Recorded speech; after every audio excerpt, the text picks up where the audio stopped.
নমস্কার বন্ধুরা, দীপাস কিচেনে আপনাদের সবাইকে স্বাগত। আজকে আমি ঢ্যাঁড়সের পকোড়া বানাবো।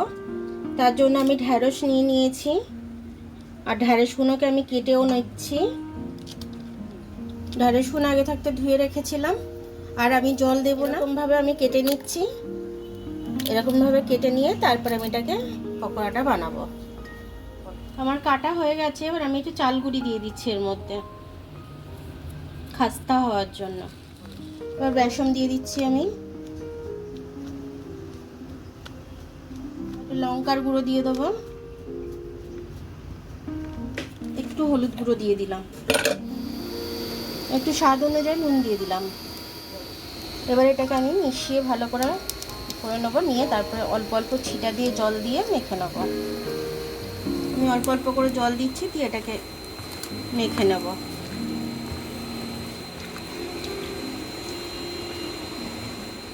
এরকমই শুকনো শুকনো আমি মেখে নিয়েছি। তেলটা গরম হয়ে গেছে, আমি দিয়ে দেবো।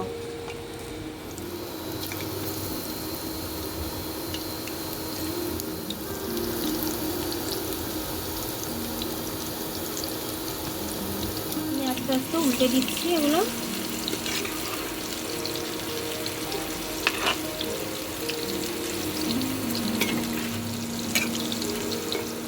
গোল্ডেন ব্রাউন হয়ে গেছে, গোল্ডেন কালার হয়ে গেছে। এবার আমি এটাকে তুলে নেব।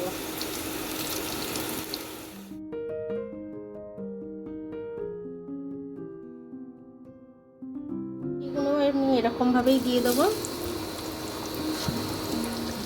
এই ব্যাটারটা যতটা চাচা যাচ্ছে আমি ছেঁচে দিয়ে দিলাম।